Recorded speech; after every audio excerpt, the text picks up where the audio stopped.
એક 70 વર્ષના વૃદ્ધ વ્યક્તિ મનોહરલાલ રાત્રિના અંધકારમાં એક નિર્જન રસ્તા પર ચાલી રહ્યા હતા. તેમના પગ લથડી રહ્યા હતા અને શ્વાસ ફૂલી રહ્યા હતા, પણ તેઓ હિંમત હારવા તૈયાર ન હતા. તેઓ મનોમન વિચારી રહ્યા હતા કે તેમના બાળકો, જેમને તેમણે નાનપણથી મોટા કર્યા હતા, આજે તેમને જાનથી મારવા માંગે છે. તેમને યાદ આવ્યું કે થોડા સમય પહેલા જ તેમના બંને દીકરાઓ વિકાસ અને રાજન અને તેમની પત્નીઓ તેમને વૃદ્ધાશ્રમ મોકલવાની કે પછી મિલકતના કાગળ પર સહી કરાવીને છુટકારો મેળવવાની વાતો કરી રહ્યા હતા. મનોહરલાલને ખબર પડી ગઈ હતી કે તેમના દીકરાઓ અને બહુઓ તેમની બીમારીને કારણે તેમને ભારરૂપ સમજે છે અને તેથી તેઓ પોતાના જ ઘરમાંથી ભાગી નીકળ્યા. રસ્તામાં ચાલતા ચાલતા તેઓ એક પથ્થર સાથે અથડાઈને પડી ગયા અને તેમને ઈજા થઈ. આ જોઈને તેઓ રડવા લાગ્યા અને તેમને ભૂતકાળની યાદો તાજી થઈ. તેમને યાદ આવ્યું કે કેવી રીતે તેમણે પોતાના મોટા દીકરા રાજનનો જીવ બચાવવા માટે પોતાનું મકાન ગીરવે મૂક્યું હતું, લોન લીધી હતી અને તેને બચાવવા માટે પોતાનું લોહી પણ આપ્યું હતું. દોસ્તો, જલ્દીથી વિડીયો લાઈક કરી ચેનલ સબસ્ક્રાઈબ કરી દો. તેમણે કેટલી મહેનત કરીને તેમને બંને દીકરાઓને ભણાવ્યા અને સક્ષમ બનાવ્યા. આ બધું યાદ કરીને તેમને ખૂબ જ દુઃખ થયું. જ્યારે તેઓ આ બધું વિચારી રહ્યા હતા અને રડી રહ્યા હતા ત્યારે એક ઓટો રિક્ષા તેમની પાસે આવીને ઊભી રહી. ઓટોવાળાએ તેમને પૂછ્યું કે શું થયું છે. મનોહરલાલને ખૂબ તરસ લાગી હતી, તેથી તેમણે કહ્યું કે શ્વાસ ફૂલી ગયા છે. ઓટોવાળાએ તેમને પાણી આપ્યું અને પૂછ્યું કે તેમને ક્યાં જવું છે. મનોહરલાલના હાથમાં એક બેગ હતી. નવા પ્રહર તરફ નીકળ્યા. બીજી બાજુ જ્યારે તેમના પુત્રો અને પુત્રવધૂઓને ખબર પડી કે મનોહરલાલ ઘરે નથી, ત્યારે તેઓ બધા તેમને શોધવા લાગ્યા. તેઓએ પડોશીઓ, મનોહરલાલના સંબંધીઓ અને મિત્રોને પણ પૂછપરછ કરી, પરંતુ તેમને ક્યાંય મળ્યા નહીં. એવું નહોતું કે તેમને એમના પિતાની ચિંતા હતી, જેના કારણે તેઓ પરેશાન હતા. તેઓ તો તેમનાથી છુટકારો મેળવવા માંગતા હતા, પરંતુ બધી સંપત્તિ પોતાના નામે કરાવી લીધા પછી અને સંપત્તિના લોભમાં તેઓ તેમના પિતાને શોધી રહ્યા હતા. બીજા દિવસે સવારે ખેતરોના કાચા રસ્તા પરથી પસાર થતી બસ અચાનક બંધ થઈ ગઈ.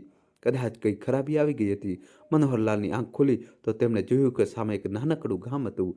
તેમને ખૂબ જ ભૂખ લાગી હતી, તેથી કંઈક વિચારીને તેઓ બસમાંથી ઉતરી ગયા. ખુલ્લા આકાશ તરફ જોઈને હાથ જોડીને પ્રાર્થના કરવા લાગ્યા, હે ભગવાન, હવે તમે જ મને કોઈ રસ્તો બતાવો. તે જ સમયે તેમને ક્યાંકથી મંદિરની ઘંટી વગાડવાનો અવાજ સંભળાયો અને તેઓ તરફ ચાલ્યા. ત્યાં જઈને જોયું તો ગામની વચ્ચે માતા રાણીનું એક મોટું મંદિર હતું. તેઓ મંદિરમાં ગયા. જ્યારે તેઓ માથું ટેકવીને બહાર આવ્યા ત્યારે ત્યાં પ્રસાદ વેચાઈ રહ્યો હતો. મંદિરના પ્રસાદથી જ તેમણે પોતાની ભૂખ શાંત કરી અને ત્યાં એક ખૂણામાં બેસી ગયા. થોડી જ વારમાં મંદિરના પ્રાંગણમાં ભીડ વધવા લાગી. કારણ પૂછતા કોઈએ તેમને કહ્યું કે મંદિરમાં એક NGO દ્વારા આરોગ્ય તપાસ શિબિર, સ્વાસ્થ્ય શિબિર છે નું આયોજન કરવામાં આવ્યું છે. દર સોમવારે ડૉક્ટર આવે છે અને દર્દીઓની મફત તપાસ કરવાની સાથે તેમને દવાઓ પણ આપે છે. આ સાંભળીને મનોહરલાલનું ધ્યાન પોતાની બીમારી તરફ ગયું, તેથી તેમણે પણ ડૉક્ટર પાસે તપાસ કરાવી. તપાસ કર્યા પછી ડૉક્ટરે કહ્યું કે બીમારી હજુ શરૂઆતના તબક્કામાં છે, તેથી તમે સારવારથી થોડા સમયમાં સંપૂર્ણપણે સાજા થઈ શકો છો. દોસ્તો, કહાની છેલ્લા સુધી જોજો અને ચેનલ સબસ્ક્રાઈબ કરી દો. સારવાર માટે તમારે હોસ્પિટલ જવું પડશે. સંસ્થાના સભ્યોની મદદથી મનોહરલાલ ગામની નજીક આવેલી કે સરકારી હોસ્પિટલમાં ગયા. સંપૂર્ણ તપાસ કર્યા પછી ડૉક્ટરે તેમને દવાઓ આપી અને સમયસર પાછા આવીને દેખાડવાની સલાહ પણ આપી. હવે મનોહરલાલને જીવવાની થોડી આશા જાગી, પણ પૈસા વગર જીવન નિર્વાહ કેવી રીતે કરવો તે વિચારીને તેઓ હજુ પણ પરેશાન હતા. ચિંતામાં ડૂબેલા તેઓ ગામના મંદિરમાં પાછા ફર્યા અને પ્રાંગણના એક ખૂણામાં સૂઈને આરામ કરવા લાગ્યા. અચાનક એક જોરદાર અવાજથી તેમની ઊંઘ ઉડી ગઈ. સામે જોયું તો એક નાનો છોકરો ઊભો હતો. તેની ઉંમર લગભગ 8 વર્ષ હશે. અરે બેટા, શું થયું? મનોહરલાલે ખૂબ પ્રેમથી પૂછ્યું. તો તે છોકરો ગુસ્સાથી ભ્રમર ચડાવતા બોલ્યો, આ જગ્યા મારી છે, તો તમે અહીં કેવી રીતે સૂઈ ગયા? એક નિર્દોષ અને નાના છોકરાને આ રીતે વાત કરતો જોઈને મનોહરલાલને હસવું આવી ગયું અને સાથે જ તેમના પૌત્ર પૌત્રીઓની યાદ પણ આવી. સારું, તારું નામ શું છે? પ્રેમથી તે છોકરાના ગાલને થપથપાવતા મનોહરલાલે પૂછ્યું. તો તે છોકરો બોલ્યો, મારું નામ તો બંટી છે, પણ તમે મને ગમે તેટલો પ્રેમ કરો, હું તમને અહીં સૂવા નહીં દઉં, કારણ કે આ મારી જગ્યા છે. પછી મનોહરલાલ હસતા હસતા ત્યાંથી ઊભા થઈ ગયા. બપોર થઈ ગઈ હતી. મનોહરલાલે જોયું કે મંદિરનો પૂજારી સફાઈનું કામ કરી રહ્યો હતો, તો મનોહરલાલ પણ આ કામમાં પૂજારીની મદદ કરવા લાગ્યા. તે સમયે બંટી ત્યાં આવ્યો તો પૂજારીએ તેને કહ્યું, બંટી, આ બાબા પાસેથી કંઈક શીખ. આટલા વૃદ્ધ થઈને પણ તેઓ મંદિરની સફાઈમાં મદદ કરી રહ્યા છે. આ વાત સાંભળીને પૂજારીને ત્રાસી નજરે જોતો બંટી બોલ્યો, હા હા, જરૂર. મેં થોડીવાર પહેલાં જ તેમની પાસેથી શીખ્યું છે કે જોર જોરથી નસકોરા કેવી રીતે બોલાવાય છે. તે નિર્દોષની આ વાત પર મનોહરલાલને ફરીથી હસવું આવી ગયું. ત્યારે બંટી ત્યાંથી ચાલ્યો ગયો. પછી પૂજારીએ કહ્યું, બાબા માફ કરજો, બચપણમાં બંટી કોઈને પણ કંઈ પણ ભૂલી જાય છે. તો મનોહરલાલ બોલ્યા, અરે નહીં બેટા, મને તેની વાતનું ખોટું નથી લાગ્યું. વાત એ છે કે તારા દીકરા બંટીને જોઈને મને મારા નાના પૌત્રની યાદ આવી જાય છે. દોસ્તો કહાની છેલ્લા સુધી જોજો અને વિડીયો લાઈક કરી દો. તે પણ લગભગ તેની જ ઉંમરનો છે. પછી પૂજારીએ કહ્યું, બાબા, બંટી મારો દીકરો નથી. હકીકતમાં વર્ષો પહેલાં બંટીના માતા પિતા તેને મંદિરની બહાર છોડીને ચાલ્યા ગયા હતા અને ક્યારેય લેવા પાછા આવ્યા નહીં. ત્યારથી આ છોકરો અહીં જ રહે છે. અમે બધા ભેગા મળીને બંટીની દેખભાળ કરીએ છીએ. તે સ્કૂલ તો નથી જતો, પરંતુ તેનું મગજ ખૂબ જ તેજ છે.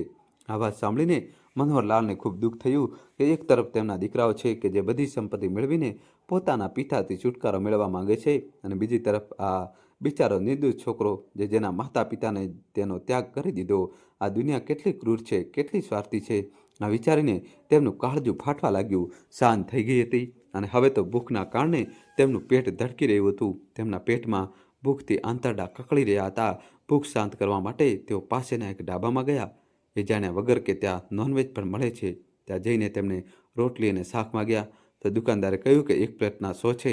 આ સાંભળીને મનોહરલાલજીએ પોતાનું ખિસ્સું પંપોળ્યું. ખૂબ જ મુશ્કેલીથી તેમના ખિસ્સામાંથી એસી નીકળ્યા. કંઈ પણ ખાધા વગર જ મનોહરલાલજી ત્યાંથી પાછા મંદિર તરફ ફર્યા. થોડી વારમાં બંટી મંદિરના પૂજારી પાસે આવ્યો અને બોલ્યો, કાકા, તે ગરડો માણસ પાસેની હોટલમાં ગયો હતો જ્યાં નોનવેજ ખાવાનું મળે છે અને ત્યાંથી માંસ મછલી ખાઈને મંદિરમાં આવ્યો છે. આ વાત સાંભળીને પૂજારીજી મનોહરલાલજી પાસે આવ્યા અને કહેવા લાગ્યા, બાબા, તમે માંસ ખાઈને મંદિરમાં ના આવી શકો. હવે તમારે મંદિરની બહાર જ ઊભા રહેવું પડશે.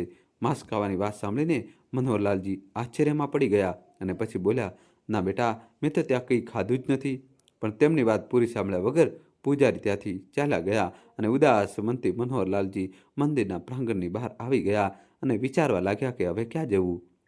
થોડા પગલાં આગળ વધ્યા તો જોયું કે સામે એક મોટું ખેતર હતું. ત્યાં ખેતરનો માલિક ડાંગરની રોપણી કરાવી રહ્યો હતો અને મજૂરોને સૂચના આપી રહ્યો હતો. ત્યારે જ મનોહરલાલજી, જે પોતે ખેડૂત રહી ચૂક્યા હતા, તે ખેતરના માલિકને બોલ્યા, બેટા, એક જગ્યાએ 1 થી 2 છોડ જ રોપવા જોઈએ, એનાથી વધારે નહીં. અને છોડની કતાર વચ્ચે ઓછામાં ઓછું 25 સેન્ટીમીટરનું અંતર હોવું જોઈએ. આ વાતોનું ધ્યાન રાખશો તો પાક ખૂબ સારો થશે. તેમની આ વાત સાંભળીને ખેતરનો માલિક ખૂબ હેરાન થયો અને તેમને બોલ્યો, અરે બાબા, તમને તો ખેતીનું ખૂબ જ સારું જ્ઞાન છે. તમે ક્યાં રહો છો? મારું કોઈ ઠેકાણું નથી. મનોહરલાલજીએ હતાશાભર્યા સ્વરમાં કહ્યું. તો ખેતરના માલિકે કહ્યું, તો બાબા, શું તમે મારા ખેતરમાં કામ કરશો? તો મનોહરલાલજી બોલ્યા, બેટા, કામ તો હું કરી લઉં, પણ આ ઉંમરે આટલી દોડધામ હવે મારાથી નહીં થાય. તો ખેતરના માલિકે કહ્યું, બાબા, તમારું કામ ફક્ત મજૂરોને દિશા નિર્દેશ આપવાનું રહેશે.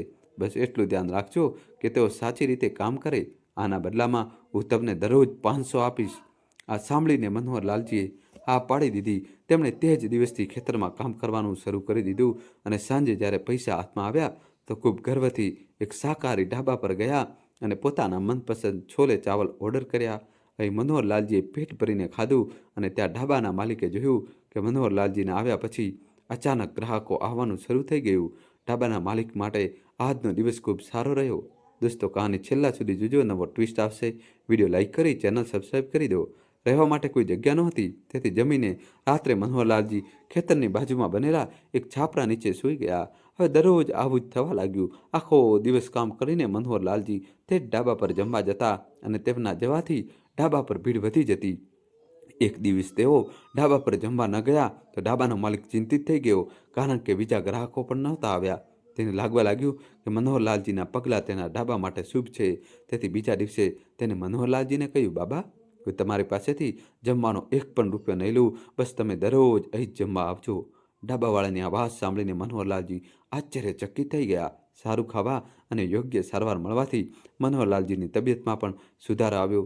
એક દિવસ મંદિરમાં તપાસ માટે કેટલાક સરકારી અધિકારીઓ આવ્યા તો તેમણે મંદિરના સંચાલકને બોલાવીને પૂછ્યું, મંદિરમાં આટલું દાન આવે છે, પણ સરકાર પાસે તેમાંથી ખૂબ ઓછી રકમ મોકલવામાં આવે છે. અમને લાગે છે કે અહીં કોઈ મોટી ગડબડ ચાલી રહી છે. ક્યાંક તમે બેઈમાની તો નથી કરતા ને? આ પહેલાં કે મંદિરનો સંચાલક કંઈ કહે, બંટી વચ્ચે જ બોલી પડ્યો, અરે ના સાહેબ, તમે મારા મોટા કાકા પર શંકા કરી રહ્યા છો. તેઓ તો એટલા ઈમાનદાર છે કે મંદિરના ચડાવવામાં જેટલા પણ પૈસા આવે છે બધા પૈસા પોતાના ઘરે લઈ જઈને ગણે છે અને પછી બીજા દિવસે મંદિરમાં આવીને મૂકી દે છે, જેથી કોઈ ગડબડ ન થાય. બંટીની આ વાત પર સંચાલક તેને ગુસ્સાથી જોવા લાગ્યો. એ બંટીને તો લાગી રહ્યું હતું કે આ બધું જણાવીને તે સંચાલકની મદદ કરી રહ્યો છે, પણ અજાણતામાં તેને બધું સત્ય કહી દીધું અને સંચાલકની પોલ બધા સામે ખુલી ગઈ. આ વાત પર કડક કાર્યવાહી કરવામાં આવશે એમ કહીને તપાસ ટીમ તો ચાલી ગઈ, પણ બિચારા બંટી પર સંચાલકનો ગુસ્સો ફાટી નીકળ્યો અને તેને ખૂબ મારવા લાગ્યો. પૂજારીએ સંચાલકને રોકવાની ઘણી કોશિશ કરી, પણ તે ન માન્યો અને બંટીને એવું કહીને મંદિરથી બહાર કાઢી મૂક્યો કે આગળથી ક્યારેય એ આસપાસ પણ દેખાઈશ તો જાનથી મારી નાખીશ.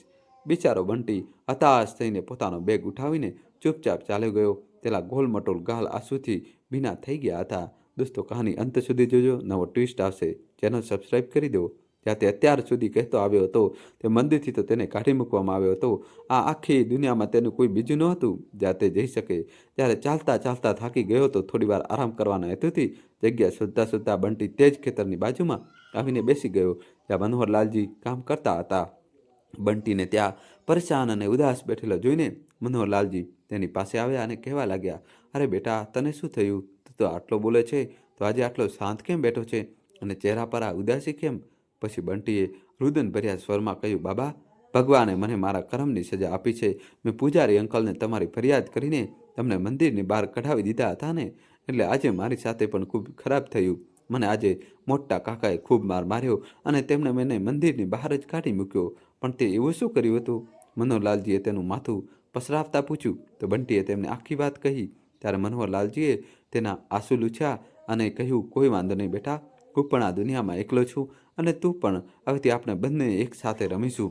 આ સાંભળીને બંટીના ચહેરા પર સ્મિત છવાઈ ગયું. હવે તે બંને વચ્ચે દોસ્તી થઈ ગઈ હતી. વાતોમાં બંટીએ મનોહરલાલજીને પૂછ્યું, પણ બાબા, તમે ક્યાંથી આવ્યા છો? શું તમારા પરિવારમાં કોઈ નથી? ત્યારે મનોહરલાલજીની આંખોમાં ભીનાશ આવી ગઈ અને તે બોલ્યા, કહેવા માટે તો ભરેલો ભાદરેલો પરિવાર છે. બે દીકરા છે, વહુઓ છે અને તેમના બાળકો પણ છે, પણ મારું પોતાનું કોઈ નથી. મારા પોતાના જ બાળકો મારાથી છુટકારો મેળવવા માંગતા હતા, એટલે હું ગરીથે ભાગીને અહીં આવી ગયો. આટલું કહેતા કહેતા તેમની આંખો ભરાઈ આવી અને ગળું ભરાઈ આવ્યું. પછી બંટી બોલ્યો, અરે બાબા, ઉદાસ ન થાવ, મને તો જુઓ, મારા મા બાપે તો મને બાળપણમાં જ છોડી દીધો. મેં તો તેમને ક્યારેય જોયા પણ નથી. શું હું તમારે જેમ ઉદાસ છું? તો પછી તમે શા માટે ઉદાસ થઈ ગયા? બસ હવે તમે નહીં રડો. હવે આપણે બંને મસ્તી કરીશું. બંટીની વાત સાંભળીને મનોહરલાલજી આશ્ચર્યચકિત હતા કે આટલો નાનો બાળક આટલો સમજદાર કેવી રીતે હોઈ શકે છે. બીજા દિવસે સવારે ખેતરના માલિકની પરવાનગીથી તે બંને ભેગા મળીને થોડા લાકડા એકઠા કર્યા અને ઝૂંપડાની આસપાસ બધા લાકડા ગોઠવીને એક નાનકડી ઝૂંપડી બનાવી લીધી, જેમાં તેઓ બંને આરામથી રહી શકે. સાંજે ખેતરનો માલિક તેમની પાસે આવ્યો અને બોલ્યો, બાબા, જો તમને કોઈ બીજી વસ્તુની જરૂર હોય તો મને જણાવજો, હું વ્યવસ્થા કરી દઈશ. આ સાંભળીને મનોહરલાલજી બંટી તરફ જોવા લાગ્યા અને પછી ધીમા અવાજે ખેતરના માલિકને બોલ્યા, સાચું કહું તો મને જે વસ્તુની જરૂર હતી તે મને મળી ગઈ છે. તેમ છતાં જો કોઈ વસ્તુની જરૂર પડશે તો હું તમને યાદ કરીશ. દોસ્તો, જલ્દીથી વિડીયો લાઇક કરી ચેનલ સબસ્ક્રાઈબ કરી દો. મનોહરલાલજી અને બંટી એકબીજા સાથે ખૂબ ખુશ રહેવા લાગ્યા હતા. હવે બંટી પણ ખેતરના કામમાં મનોહરલાલજીને મદદ કરતો. તે બંને આખું અઠવાડિયું કામ કરતા, પણ રવિવારે રજા લઈને આખો દિવસ એકબીજા સાથે પસાર કરતા.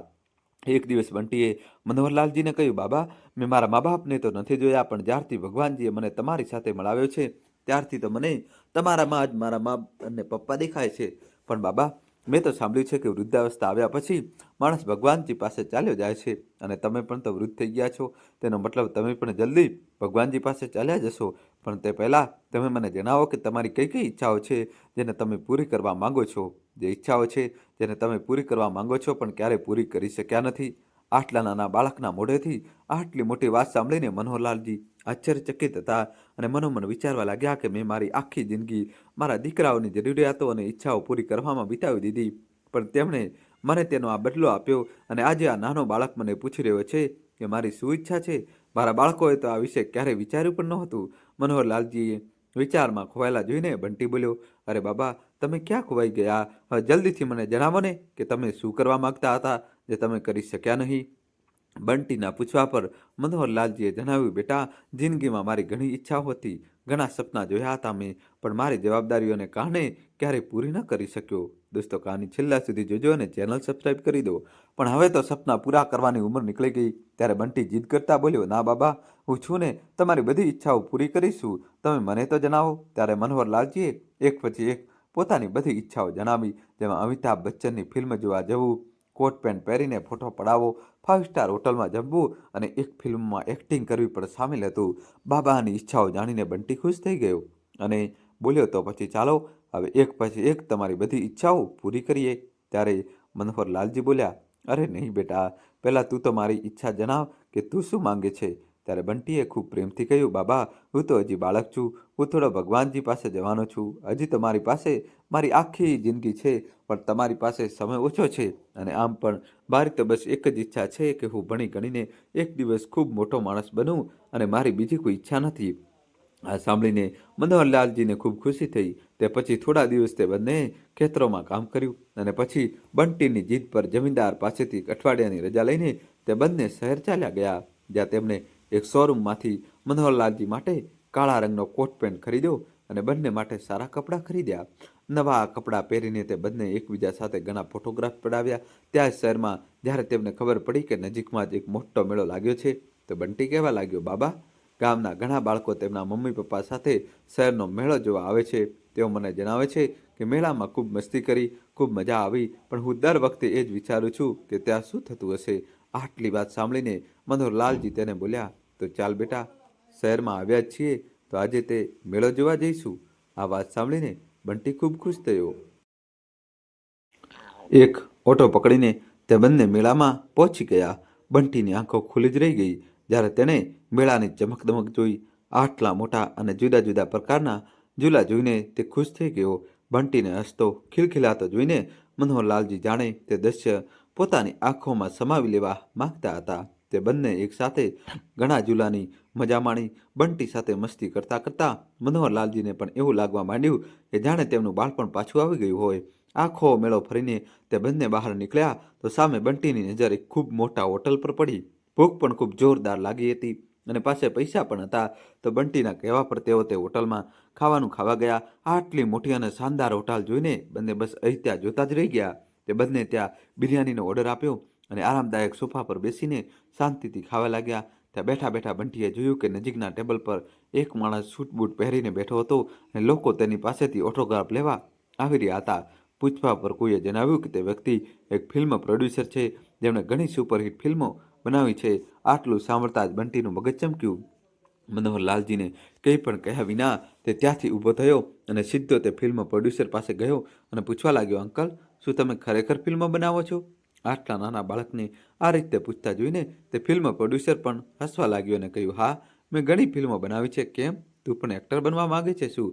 તેને મજાક કરતા કહ્યું. ત્યારે બંટીના ચહેરા પર સ્મિત આવ્યું અને પછી મનોહરલાલજી તરફ ઇશારો કરતા કહ્યું, અંકલ, તે મારા બાબા છે.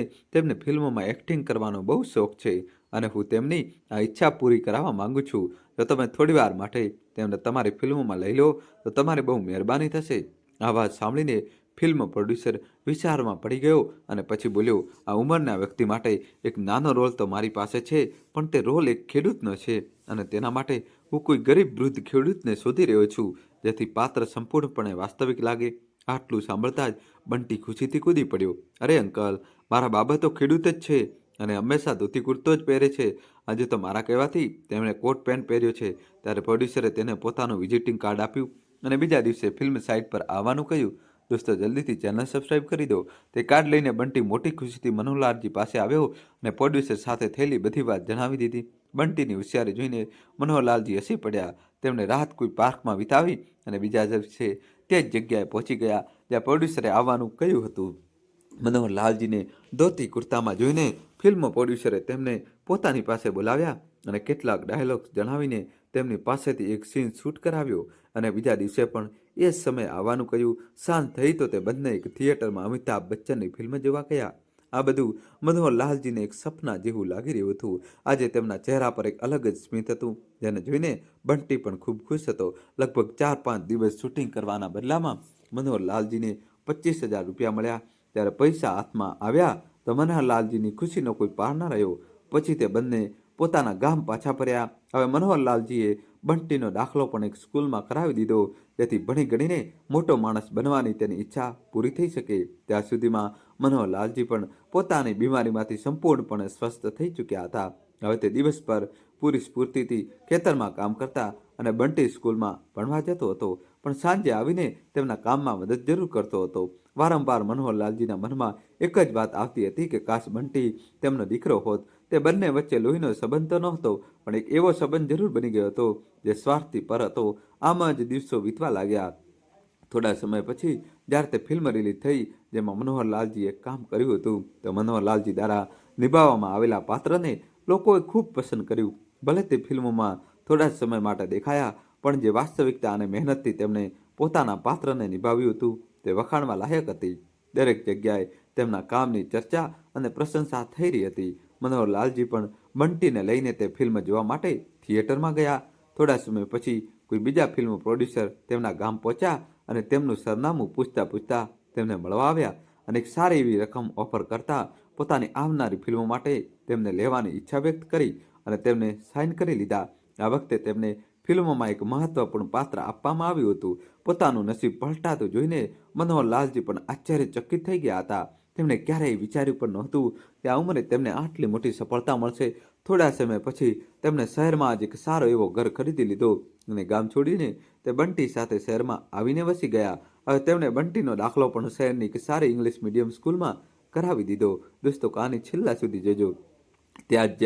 જ્યારે તેમના દીકરાઓ અને વહુઓ સુધી આ વાત પહોંચી કે મનોહરલાલજી હવે ફિલ્મોમાં કામ કરવા લાગ્યા છે અને સારો એવો પૈસો કમાવા લાગ્યા છે, તો તેમના બંને દીકરાઓ તેમનું સરનામું પૂછતા પૂછતા તેમના ઘર સુધી આવી પહોંચ્યા.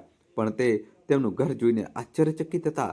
ઘરની બહાર એક મોટી નેમપ્લેટ લાગી હતી જેના પર તેમનું નામ લખ્યું હતું. રંગબેરંગી બલ્બોની રોશનીથી તેમનું ઘર ઝળહળી રહ્યું હતું. દરવાજાની ઘંટી વાગતા મનોહરલાલજી બહાર આવ્યા તો પાછળ પાછળ બંટી પણ આવી ગયો. પોતાના દીકરાઓને પોતાના ઘરના ઓટલે ઊભા જોઈને મનોહરલાલજી સતબત રહી ગયા. પિતાજી, તમે અમને છોડીને ક્યાં જતા રહ્યા હતા? અમે તમને ક્યાં ક્યાં ન શોધ્યા, પણ તમે ક્યાંય ન મળ્યા. તમે અમારી સેવા કરવાનો અધિકાર અમારાથી કેમ છીનવી લીધો? જાણો છો અમારા માટે શું વીતી રહી હતી? આવું કહેતા તેમનો મોટો દીકરો રાજન આંસુ વહાવતા જેવો તેમને ગળે લાગવા લાગ્યો. તો મનોહરલાલજી તેને પાછળ ધકેલતા બોલ્યા, મને બધી ખબર છે બેટા, તમે મને કેમ શોધી રહ્યા હતા. હકીકતમાં તમે મને નહીં પણ મારી પ્રોપર્ટીથી પ્રેમ કરો છો અને તે જ પ્રોપર્ટીના કાગળો પર મારા સહી કરાવવા માટે જ તમે મને શોધતા શોધતા અહીં સુધી પહોંચ્યા છો. કેમ, સાચું કહ્યું ને? પોતાના પિતાના મુખેથી આ વાત સાંભળીને રાજન આશ્ચર્યચકિત થઈ ગયો. આવા આક્રમક વલણથી દીકરાઓએ સપનોમાં પણ કલ્પના નહોતી કરી. નહીં પિતાજી, આ તમે કેવી વાતો કરી રહ્યા છો? અમે તો તમને હંમેશા ભગવાનનો દરજ્જો આપ્યો છે. નાના દીકરા વિકાસે કહ્યું તો મનોહરલાલજી બોલ્યા, મને બધું જ ખબર છે દીકરા. તે દિવસે મારાથી છુટકારો મેળવવા માટેનો જે અનોખો ઉપાય તમે લોકોએ શોધ્યો હતો તે હું જાણું છું. તમારી એક એક વાત હું તે દિવસે સાંભળી ચૂક્યો હતો, એટલે જ પોતાનું ઘર છોડીને હું ભાગી નીકળ્યો. દોસ્તો, કહાની છેલ્લા સુધી જોજો. નવો ટ્વિસ્ટ આવશે, ચેનલ સબસ્ક્રાઇબ કરી દો. મનોહરલાલજીની વાત સાંભળીને બંને દીકરા શરમથી પાણી પાણી થઈ રહ્યા હતા. મગજમાં વિચારોની આંધીઓ ચાલવા લાગી. પછી મનોહરલાલજી બોલ્યા, પણ દીકરા કહે છે ને કે ભગવાન એક રસ્તો બંધ કરે છે તો નવો રસ્તો ખોલી પણ દે છે. કોને ખબર હતી કે આ નાનકડો બાળક મને મળી જશે જે મારા સગા દીકરાઓ કરતાં પણ વધારે મને પ્રેમ આપશે, મારું ધ્યાન રાખશે. બંટીના માથા પર હાથ મૂકતા મનોહરલાલજી આત્મવિશ્વાસ ભરેલા અવાજમાં બોલ્યા, પણ પિતાજી, પોતાના સગા દીકરાઓને છોડીને તમે પારકા લોકો પર પોતાનો પ્રેમ વરસાવી રહ્યા છો. કંઈક તો વિચારો. ખબરદાર આવા પારકા બોલ્યા તો બંટી મને મારા જીવ કરતાં પણ વધારે વાલો છે. અને હા, મારી એક વાત કાન ખોલીને સાંભળી લો. જે સંપત્તિ ખાતર તમે બંને અહીં સુધી આવ્યા છો તે સંપત્તિમાંથી હું તમને એક ફૂટી કોડી પણ નહીં આપું, કારણ કે તે પ્રોપર્ટી મેં મારી મહેનતની કમાણીથી ખરીદી હતી અને હવે તેના પર કોનો હક હશે અને કોનો નહીં તેનો નિર્ણય પણ મારો જ હશે. જે દીકરાઓ ફરજ નિભાવતા નથી જાણતા તેમને કોઈ હક પણ મળવો ન જોઈએ. એટલે મેં નિર્ણય કર્યો છે કે મારી બધી સંપત્તિ પર હવે ફક્ત અને ફક્ત બંટીનો જ અધિકાર હશે. મારો અને બંટીનો સંબંધ ભલે તમે લોકોની સમજની બહાર હોય, પણ મારા માટે આ સંબંધ ખૂબ જ અનમોલ છે. હવે તમારો મારો કોઈ લેવા દેવા નથી. નીકળી જાઓ અહીંથી. આજે દીકરાઓને પોતાની કરણીનું ફળ મળી ગયું હતું. તેઓ બંને લાખાજીજી કરી રહ્યા હતા, પણ મનોહરલાલજીએ તેમની એક પણ ન સાંભળી અને તેમને પોતાના ઘરના ઉંબરેથી જ રવાના કરી દીધા. મનોહરલાલજીએ તેમને જણાવી દીધું હતું કે એક પિતા ફક્ત પોતાના દીકરાઓને પ્રેમ જ નથી આપી શકતા, પરંતુ જરૂર પડે તેમને જીવનનો સૌથી મોટો પાઠ પણ શીખવી શકે છે. અને સાથે સાથે દુનિયા સામે પણ એક ઉદાહરણ રજૂ કરીને બતાવ્યું કે વૃદ્ધાવસ્થા મૃત્યુનો સંદેશ નહીં પરંતુ જીવનનું વરદાન પણ હોઈ શકે છે. તો મિત્રો, તમને શું લાગે છે? મનોહરલાલજી અંતમાં જે નિર્ણય લીધો તે શું સાચો હતો? તમારો અભિપ્રાય કોમેન્ટ બોક્સમાં જરૂર લખો અને આ પણ જણાવો કે તમે અમારી વાર્તા ભારતના કયા શહેરથી સાંભળી રહ્યા છો. જો વાર્તા પસંદ આવી હોય તો વિડીયોને લાઇક કરો, ચેનલને સબસ્ક્રાઇબ કરો અને શેર કરવાનું બિલકુલ ના ભૂલશો. આભાર દોસ્તો. અને કોમેન્ટ્સમાં તમારા ગામનું નામ, તમારા શહેરનું નામ, કયા ગામ કયા શહેરથી આ સ્ટોરી જોઈ રહ્યા છો એ કોમેન્ટમાં જણાવવું જ પડશે. વિડીયો લાઇક કરીને તમારા ભાઈ માટે ચેનલ સબસ્ક્રાઇબ કરજો. ખૂબ ખૂબ ધન્યવાદ. દિલથી આભાર. Thank you.